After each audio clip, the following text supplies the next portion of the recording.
Shalom saudaraku dikasih oleh Tuhan. Saya melihat wajah-wajah yang mencintai Tuhan, wajah-wajah yang sangat dikasihi juga oleh Tuhan kita Yesus Kristus. Saya percaya kalau kita ada sebagaimana kita ada sampai hari ini, itu semua karena pemeliharaan Tuhan. Yang setuju bilang amin. Bapak Ibu dikasih oleh Tuhan, hidup itu sebetulnya berbicara tentang diikuti atau mengikuti. Hidup itu berbicara tentang kita ditiru atau kita menjadi peniru. Kalau ditiru namanya menjadi model. Hidup itu berbicara tentang apakah kita dicontoh atau kita mencontoh. Ini berlaku dalam segala hal, baik itu hal yang positif maupun hal yang negatif, hal yang baik ataupun hal yang jahat, hal yang benar ataupun hal yang salah. Berlaku itu. Itulah namanya kehidupan. Amin. Loh, Tuhan yang baik itu banyak pengikutnya. Tapi jangan lupa, iblis pun ada pengikutnya. Bahkan penirunya banyak. Betul? Belum lagi kalau yang main dua kaki, ada yang ikut Tuhan, ada yang ikut iblis. Kadang ikut Tuhan, kadang ikut iblis. Minggu ikut Tuhan, Senin sampai Sabtu nggak jelas. Tapi saya percaya Bapak Ibu dikasih oleh Tuhan, kalau kita mengasihi Tuhan, maka kita akan mengikuti, kita akan mencontoh, kita akan meniru Tuhan. Yang setuju bilang amin.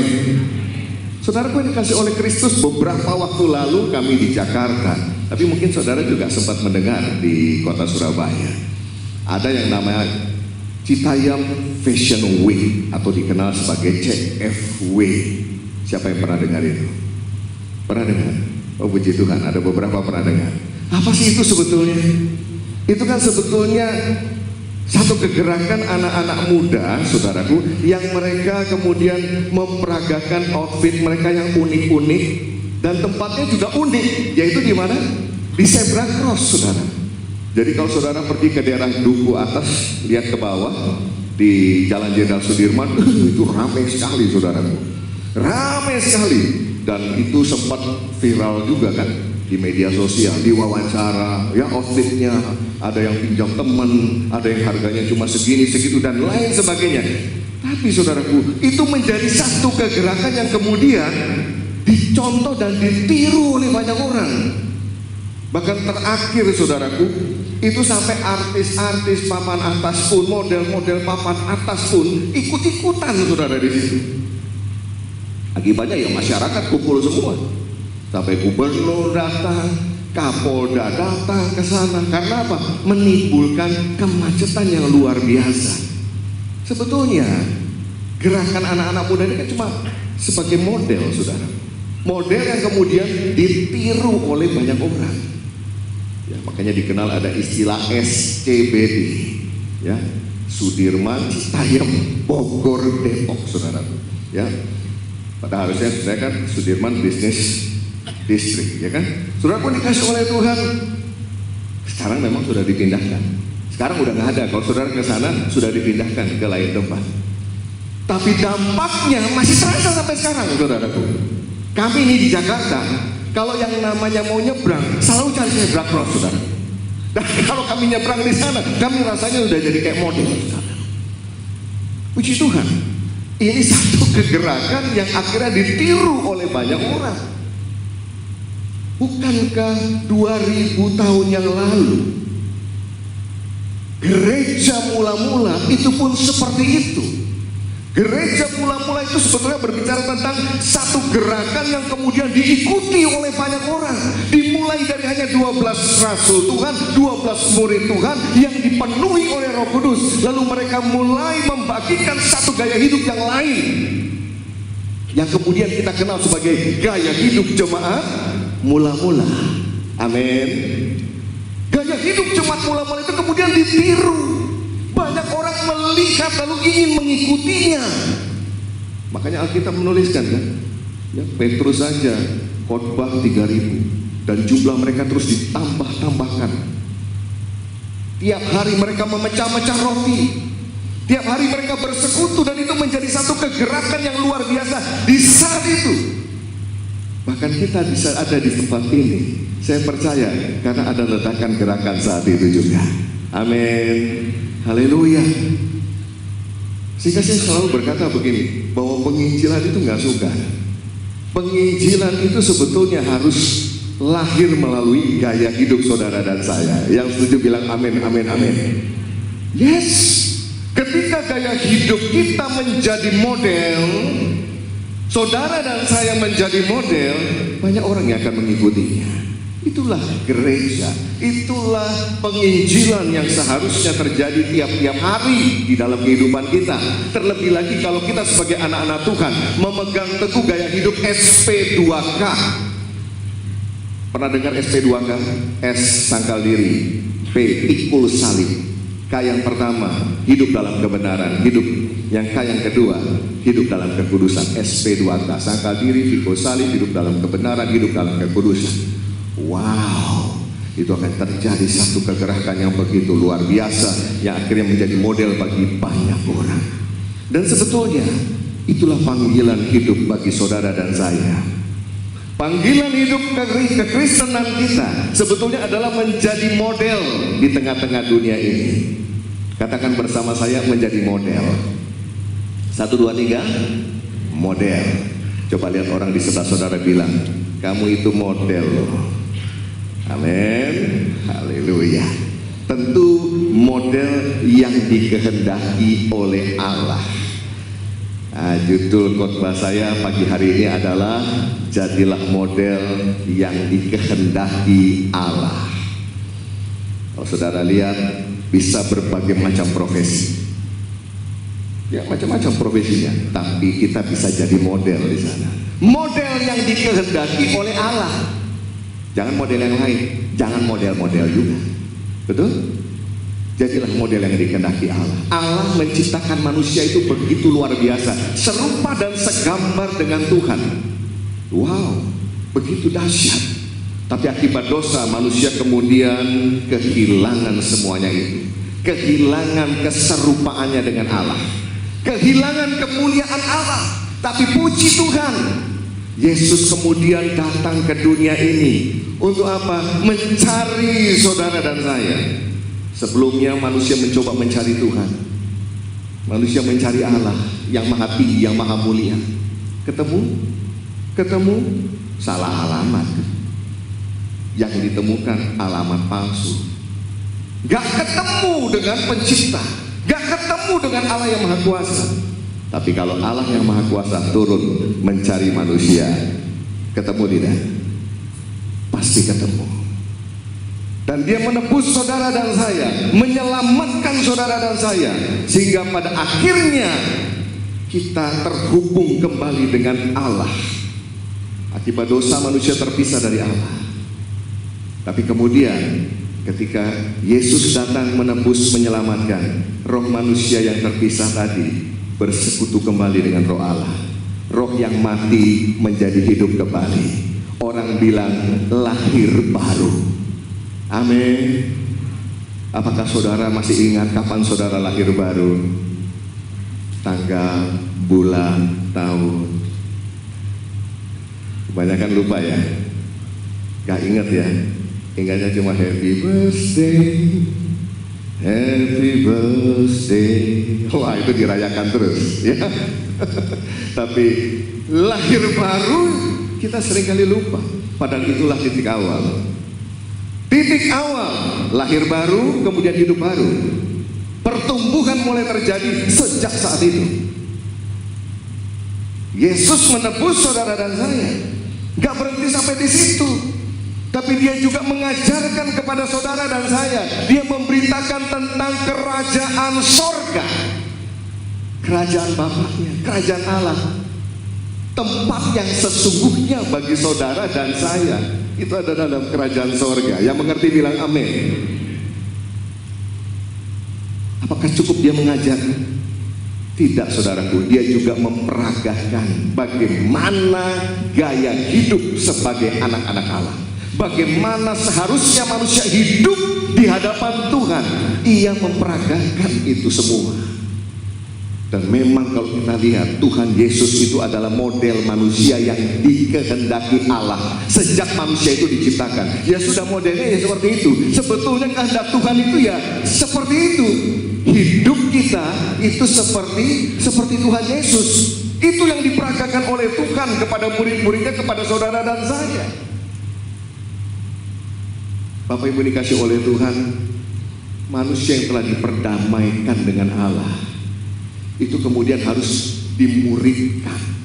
Katakan dimuridkan. 1, 2, 3. Dimuridkan. Kita nggak akan bisa bertumbuh menjadi Kristen yang sejati kalau nggak pernah dimuridkan. Kita butuh dimuridkan. Gereja memuridkan. Amin. Ada FA juga memuridkan. Apakah berhenti sampai di sana? Tidak. Kita masih juga harus didewasakan. Hanya mereka yang dewasa yang akan berbuah sesuatu yang manis bagi Tuhan. Boleh Kristen puluhan tahun, tapi kalau tidak pernah dewasa, nggak akan ada buah yang manis yang ditemukan Tuhan dalam hidup kita. Dan menjadi dewasa itu sebetulnya adalah kehendak Bapa sendiri. Tuhan berkata, hendaklah kamu menjadi sempurna sebab Bapakmu di sorga sempurna. Kata sempurna, telios, itu memiliki arti dewasa, matang, lengkap. Itu yang Tuhan mau. Ditebus, dimuridkan, didewasakan, diubah agar kita memiliki kualitas hidup sesuai dengan standarnya Allah. Jadi gini saudaraku, Tuhan memang menerima saudara dan saya apa adanya. Betul, Dia menerima apa adanya. Tapi sebagai Bapa yang mengasihi kita, Dia tidak akan membiarkan selama-lamanya kita apa adanya. Dia akan mendidik saudara. Dia akan mengikis segala hal yang tidak berkenan di hadapan Tuhan. Dia akan mengupgrade kita supaya kita masuk dalam standarnya Dia. Bapak Ibu dikasih oleh Kristus, apa sih arti Kristen itu? Kristen itu berarti pengikut Kristus, betul. Tapi Kristen itu juga berarti seperti Kristus.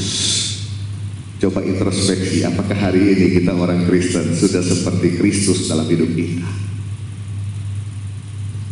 Kalau kita mau belajar, role modelnya adalah Yesus. Karakter Yesus dengan karakter Bapa itu sama.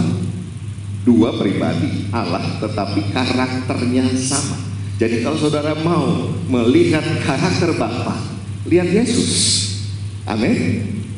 Kita bisa melihat bagaimana Ia begitu mengasihi, bagaimana Ia menghormati Allah Bapanya. Kita belajar di dalam 1 Yohanes pasal yang kedua ayat yang ke-6. Ini ayat yang sangat favorit saudaraku. Kita baca yuk sama-sama. Siap? Kita baca ya. 1, 2, 3. Barang siapa mengatakan bahwa ia ada di dalam, dia itu siapa? Yesus. Ia wajib hidup sama seperti Kristus telah hidup. Bapak Ibu dikasih oleh Tuhan, Kristus datang menjadi sama dengan manusia. Tujuannya apa? Supaya bisa jadi teladan, supaya bisa menjadi contoh bagi manusia, bagi saudara dan saya. Dan kita sampai hari ini, kita ini masih terus belajar dan belajar. Belum ada yang lulus, bukan? Saya percaya kalau sudah lulus, kita nggak duduk pagi hari ini di sini. Kapan kita lulusnya? Kapan kita selesai belajar? Kalau kita sudah dipanggil pulang ke rumah Bapa. Betul ya? Artinya selama kita masih diberi nafas hidup, Tuhan masih kasih kesempatan buat saudara dan saya. Ayo terus belajar, belum selesai. Rasul Paulus itu bikin satu statement yang begitu luar biasa berdasarkan pengalaman hidupnya dengan Tuhan. Di dalam Filipi pasal yang pertama, ayat yang ke-21, dia berkata begini saudaraku. Karena bagiku hidup adalah Kristus dan mati adalah keuntungan. Apa arti hidup adalah Kristus? Artinya hidup Paulus, hidup saudara dan saya seperti hidupnya Yesus. Itu arti daripada ayat ini. Bagiku hidup adalah Kristus. Ya hidup seperti Kristus. Baru matinya akan menjadi keuntungan. Nah, yang sering terjadi kan sebaliknya. Hidup nggak mirip Kristus, giliran mati klaim keuntungan. Untungnya di mana? Nggak ada. Amin. Tapi saya percaya umat Tuhan yang ada di Betani Manyar, yang setiap hari terus belajar firman Tuhan, engkau menjadi pribadi-pribadi yang semakin hari semakin disempurnakan serupa dengan Tuhan Yesus Kristus. Tepuk tangan meriah buat Tuhan kita.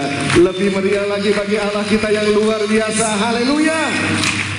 Bapak Ibu dikasih oleh Tuhan, kita harus menjadi serupa dan segambar dengan Yesus, sebab itu adalah standar. Dan tiap-tiap hari kita harus terus introspeksi. Roh Kudus juga akan terus mengkoreksi kehidupan kita. Yesus memberikan seluruh hidupnya, saudaraku, untuk menyelamatkan kita. Sudah seharusnya kita juga mempersembahkan seluruh hidup kita kepada Dia. Kalau saya bilang mempersembahkan hidup pada Tuhan, itu bukan berarti kita semua harus jadi hamba Tuhan dan pendeta, ya. Bukan menjadi pendeta, tapi dalam segala aspek hidup kita semua harusnya bisa melakukan ini, saudaraku. Memberi hidup bagi kerajaan sorga, memberi hidup bagi Kristus. Kalau jadi suami, ya suami yang benar, suami yang berfungsi, menjadi imam, menjadi kepala keluarga yang bertanggung jawab. Itu model kerajaan sorga. Jadi tidak bisa sudah jadi suami, punya istri, punya anak, lalu kemudian membiarkan begitu saja. Ingat, dia ini imam, membawa keluarganya beribadah kepada Tuhan, membawa keluarganya takut akan Tuhan. Jadi suami yang bertanggung jawab terhadap kehidupan rumah tangga, tak bisa lepas tangan begitu saja. Amin. Suami-suami mau jadi model, suami-suami mau jadi model. Loh, kalau suami jadi model, istrinya juga pasti akan ikut, betul nggak? Loh, istri itu sebagai penolong. Banyak istri nggak jadi penolong karena suaminya juga nggak jadi model yang baik. Istri itu penolong, ya. Bukan penggonggong, ya. Ya. Di Jakarta banyak istri itu penggonggong, makanya suami-suami pulang kantor nggak langsung pulang, takut digonggongin di rumah. Bapak Ibu dikasih oleh Tuhan, istri itu berfungsi sebagai penolong, sebagai tiang doa dalam keluarganya. Harus berfungsi, harus berfungsi. Kalau kita berkata saya ini model yang dikehendaki oleh Allah, kalau hidupku ini adalah bagi Kristus, maka ini harus terjadi. Orang tua juga harus berfungsi, jadi model, sehingga bisa diteladani oleh anak-anaknya. Loh, banyak loh orang tua Kristen ngajari anaknya, nak berdoa ya, nak baca Alkitab ya. Anaknya lihat bapaknya makan aja nggak berdoa. Loh, lihat kita, ya. Lihat bapaknya, lihat emaknya baca Alkitab aja enggak. Kalau pendeta datang ke rumah mau ajak baca Alkitab, bingung cari Alkitabnya di mana. Kenapa? Disimpan di tempat yang aman.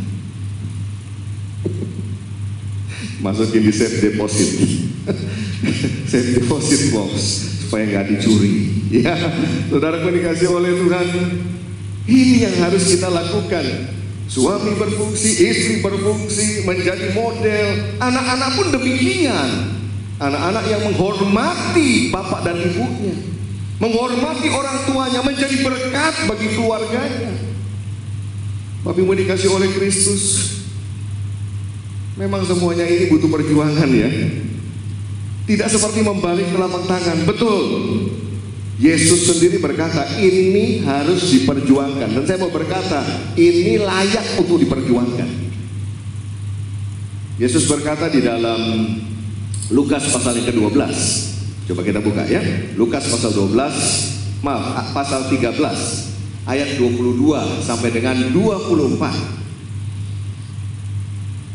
Kemudian Yesus berjalan keliling dari kota ke kota dan dari desa ke desa sambil mengajar. dan meneruskan perjalanannya ke Yerusalem. Dan ada seorang yang berkata kepadanya, "Tuhan, sedikit sajakah orang yang diselamatkan?" Jawab Yesus kepada orang-orang di situ. Baca dengan keras sama-sama. 1, 2, 3. "Berjuanglah untuk masuk melalui pintu yang sesak itu. Sebab aku berkata kepadamu, banyak orang akan berusaha untuk masuk, tapi tidak akan dapat." Nah, ini kan perlombaan yang ditetapkan buat kita semua. Amin. Baik pendeta, diakones, ketua FA, jemaat, sama. Ini perlombaan kita semua. Kita harus berjuang, bukan santai. Untuk apa? Masuk melalui pintu yang sesak itu. Caranya bagaimana? Ya, tanggalkan segala beban dan dosa, sangkal diri, pikul salib tadi. Kita harus berjuang supaya kita masuk di dalam kerajaan Allah, masuk di dalam kebenarannya. Amin. Berapa banyak di antara saudara yang mau terus berjuang? Mau terus berjuang. Tepuk tangan dulu meriah buat Tuhan kita. Haleluya. Perjuangan kita belum selesai, saudaraku, masih terus berjalan. Amin. Nah, apa yang harus kita perhatikan? Ada beberapa poin penting yang harus kita perhatikan kalau kita mau berjuang. Yang pertama, gunakan waktu yang Tuhan beri. Bapak Ibu dikasih oleh Tuhan, waktu kita hidup di bumi ini sangat amat terbatas. Karena itu jangan pernah kita membuang-buang waktu dengan sia-sia, dengan percuma. Karena waktu saudara dan saya itu terbatas. Ada lagu kan, jam kehidupan diputar sekali. Sesudah itu, ya tunggu selesai. Dan masalahnya, tidak ada yang tahu kapan selesainya. Artinya begini, mau tua, mau muda, nggak ada loh yang tahu kapan selesainya. Jangan kita berpikir karena kita masih muda, oh masih lama aku hidup di dunia ini. Maunya gitu, maunya sih gitu. Tapi faktanya, kan belum tentu, saudaraku. Ya apa tidak? Ada orang bilang, oh saya sehat, saya pasti umur panjang. Nanti dulu, tergantung jam kehidupan juga. Sebaliknya ada yang sudah tua, umur panjang. Amin, diberkati. Ya, artinya apa? Memang waktunya belum selesai, kesempatannya untuk belajar itu masih terbuka. Saya mau ajak saudara praktek sedikit. Coba kita buka kedua tangan kita begini. Coba semua lakukan, ya. Kecuali kalau yang nggak bawa tangan, lihat sebelahnya. Yang nggak bawa tangan, saya mau lihat. Saya mau tanya saudara, apa yang saudara lihat? Huruf apa yang saudara lihat di situ? Huruf apa? M ya, betul ya? Paduan suara M ya. Ya. Ada yang beda? Kalau ada yang beda bisa maju ke sini, dapat hadiah. M, dua-duanya M. Ada yang menerjemahkan itu dan saya baca itu bagus sekali, saudaraku. M yang pertama itu adalah memento. Ini bahasa Latin, bahasa Latin. Dan M yang kedua itu adalah mori. Memento mori itu punya arti begini: ingatlah waktu kematianmu. Bayangkan saudaraku, Allah menciptakan telapak tangan kita, menaruh di situ satu peringatan yang kita bawa kemana saja. Kita bawa tiap-tiap saat. Entah kita lagi berbuat yang benar, kita berbuat yang salah, berbuat yang baik, berbuat yang jahat, kita selalu dikasih peringatan sebetulnya. Memento mori, artinya apa? Ingatlah waktu kematian. Satu saat itu akan tiba, satu saat itu akan datang dalam hidup kita. Bukan untuk menakut-nakuti kita tentunya, tapi untuk mengingatkan kita agar selama kita masih hidup di dunia ini, waktu yang singkat ini, kita harus beri yang terbaik, lakukan yang terbaik sesuai dengan kehendak Allah, menggenapi setiap rencananya Tuhan. Yang setuju katakan amin. Beri kemuliaan meriah buat Tuhan kita. Memento mori harusnya memotivasi saudara dan saya untuk apa? Beri yang terbaik saat ini, beri yang terbaik hari ini, beri hidup kita kepada Tuhan. Karena kita nggak pernah tahu beberapa saat lagi bagaimana. Kita nggak ada yang tahu. Kalau hari ini saudara diberitahu, katakanlah diinformasikan oleh malaikat begitu ya, bahwa hari ini adalah hari terakhir hidup saudara. Kira-kira apa yang akan saudara perbuat? Apa yang akan saudara lakukan? Saudara akan menangis. Aduh, Tuhan kenapa harus berakhir hari ini? Saya mau bilang, percuma. Tangisan itu nggak akan merubah apapun. Bahkan seluruh dunia menangisi pun nggak akan ada perubahan. Kalau itu sudah rancangannya Tuhan. Ya Pak ya? Lalu apa yang harus kita perbuat kalau hari ini hari yang terakhir buat kita? Saya mau berkata, bayar utang. Amin. Bayar utang. Utang-utang yang belum dibayar diselesaikan. Utang pengampunan. Selama ini kita belum mengampuni orang yang bersalah kepada kita. Kita tunda. Cepat dibayar. Saya ketemu seorang istri, Pak Pendeta, suami saya masih belum berubah. Terus kasar, galak. Saya cuma bilang begini, ampuni Ibu, lepaskan pengampunan. Pak Pendeta nggak merasakan penderitaan saya. Loh ya memang, pendeta nggak harus merasakan setiap penderitaan jemaatnya juga kan? Ya. Tapi saya mau bilang itu firman, ampuni. Ya. Kalau ibu nggak ngampuni, ibu sama juga. Dan ibu nggak juga diampuni oleh Tuhan. Selalu sama aja. Di rumah aku disalahin, di gereja aku juga disalahin. Loh. Maunya dia itu dibela, saudara ya. Ya, memang suamimu itu nakal, jahat memang. Ya udah, maunya dia kan dibelain. Saya bilang nggak bisa. Utang pengampunan harus. Utang perhatian. Mungkin selama ini kita nggak memperhatikan orang-orang yang dekat dengan kita. Suami nggak lagi memperhatikan istri, istri nggak lagi memperhatikan suami, orang tua nggak lagi memperhatikan anak-anaknya, anak-anak nggak memperhatikan lagi orang tuanya. Ini kesempatan untuk melakukan itu. Selagi masih ada kesempatan, selagi Tuhan masih beri waktu, bayar utang itu. Utang apa lagi? Pemberian.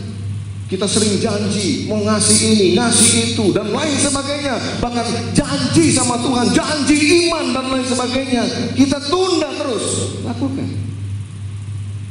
Amin. Utang duit gimana Pak? Utang duit. Ya lakukan.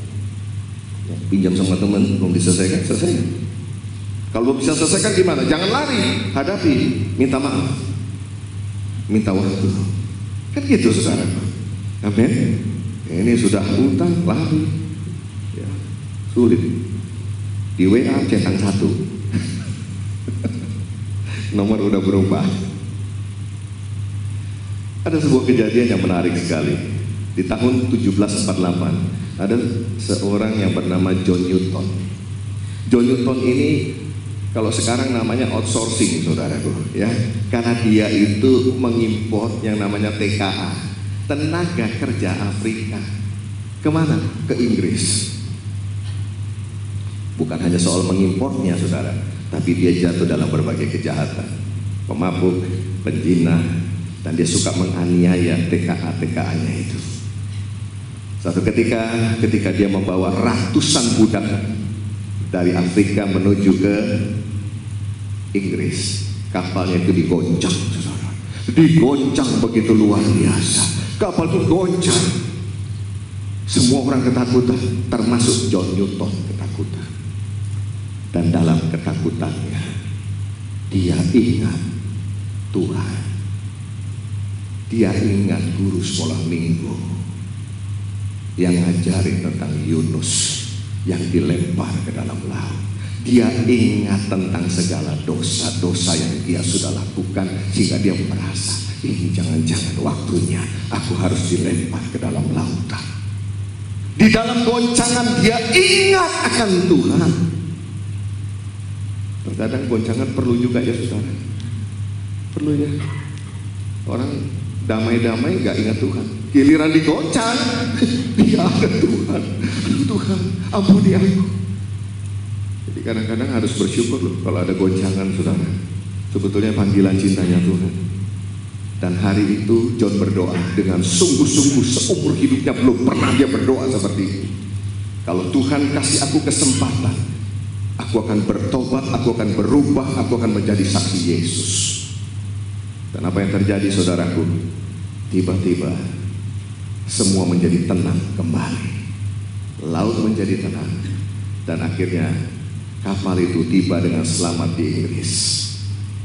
John Newton selanjutnya dikenal tetap dia outsourcing TKA, tapi hidupnya berubah total.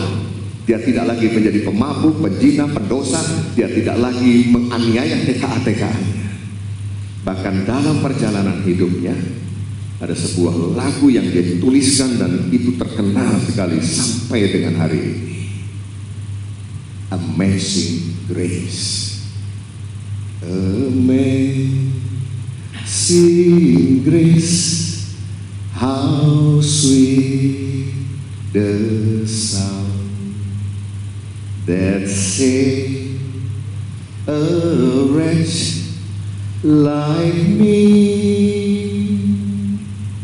I once was lost, but now I'm found. Was blind, but now I see. Pernah dengar lagu itu? Pernah dengar? Nyanyi yuk sama-sama. Amazing grace, how sweet the sound that saved a wretch like me. I once was lost, but now I'm found. Was blind, but now I see. Satu kali lagi katakan. Amazing grace, how sweet the sound that saved a wretch like me. I once was lost, but now